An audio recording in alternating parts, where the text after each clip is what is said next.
या देवी सर्वभूतेषु दुर्गारूपेण संस्थिता नमस्तस्यै नमस्तस्यै नमस्तस्यै नमो नमः।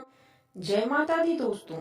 नवरात्रि का महत्व किसी से छिपा नहीं है और नवरात्रि में कन्या पूजन का बहुत महत्व है।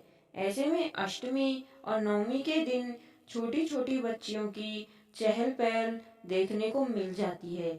वहीं छोटी छोटी कन्याओं को घर बुलाकर भोजन कराया जाता है। भोजन में हलवा, पूड़ी, चने की कई तरह के पकवान खिलाए जाते हैं। पौराणिक उल्लेख के अनुसार देवराज इंद्र ने ब्रह्मा इंद्र से भगवती देवी को प्रसन्न करने का उपाय पूछा था।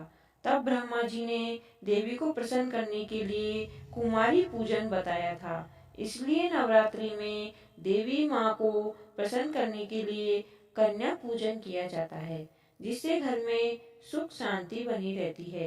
कन्या की उम्र नवरात्रि में कन्या पूजा में कन्या यानी 2 से 10 साल की उम्र की लड़कियों को ही बैठाना चाहिए। वैसे तो नवरात्रि में कन्या भोजन के लिए 9 अंक सही माना जाता है, लेकिन लोग अपने हिसाब से इस संख्या को बढ़ाते या घटाते हैं, जो गलत नहीं है। अब 9 कन्या ही क्यों? इसकी वजह यह है कि 9 कन्याओं की देवी के 9 रूप मानकर पूजा की जाती है। साथ ही कन्या पूजन के समय टीका लगाकर उनके हाथ में रक्षा सूत्र अवश्य बांधें। उसके बाद उन्हें या तो उपहार या दक्षिणा देनी चाहिए। अंत में उनके पैर छूकर उनसे आशीर्वाद जरूर लेना चाहिए।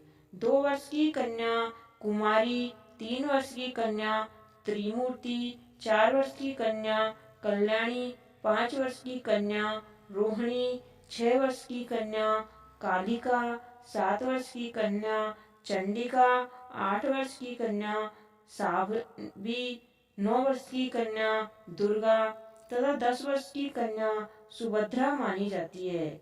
इनको नमस्कार करने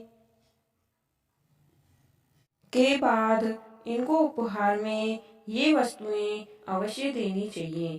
कन्या पूजन के दिन कन्याओं को फल जरूर देने चाहिए। अपनी श्रद्धा अनुसार पूजन में ही देवी माँ को अर्पण किए गए फल कन्याओं को देने चाहिए। लाल रंग को वृद्धि और प्रेम का प्रतीक माना जाता है। कन्याओं को उपहार के रूप में लाल वस्त्र देने का विशेष महत्व है। अगर किसी वजह से आप लाल वस्त्र देने में असमर्थ हैं, तो सभी कन्याओं को लाल रंग की चुनरी दे सकते हैं। इसके साथ ही लाल रंग माँ की पोशाक का रंग होने के कारण भी बेहद शुभ माना जाता है।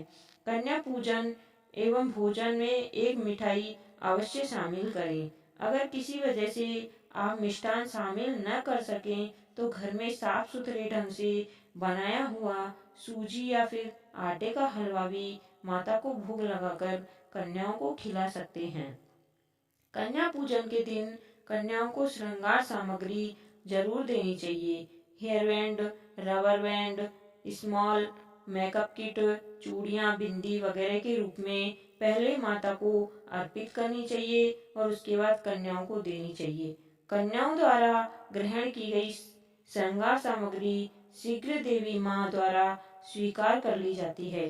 कन्या के विद्या प्राप्ति मार्ग में आप सहायक बनना चाहें तो उन्हें आप पेन, पेंसिल, इरेजर, शॉर्पनर आदि दे सकते हैं। अब जानते हैं कन्या पूजन की विधि।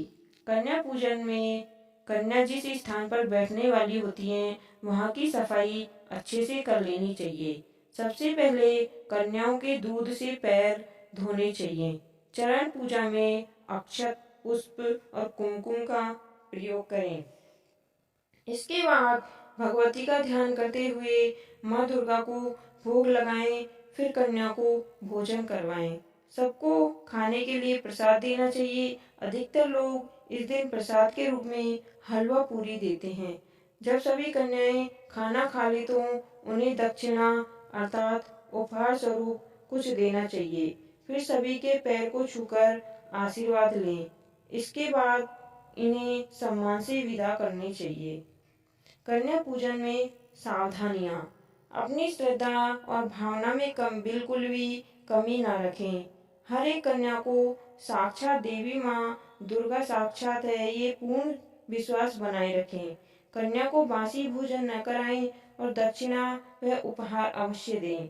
उनके साथ में 1 या 2 छोटे लड़कों को भी गणेश या भैरव के रूप में शामिल करना आवश्यक है और उत्तम माना जाता है। अगर आपके लिए घर बुलाकर कन्याओं का पूजन कर पाना असंभव है तो किसी मंदिर में अपनी यथाशक्ति के अनुसार भोजन निकालकर दान कर सकते हैं और माता रानी का आशीर्वाद प्राप्त कर सकते हैं। माता रानी का आशीर्वाद प्राप्त करने के लिए आपके अपने चैनल को सब्सक्राइब अवश्य करें, जिससे माता रानी आपकी समस्त मनोकामनाएं पूर्ण करेगी। जय माता दी।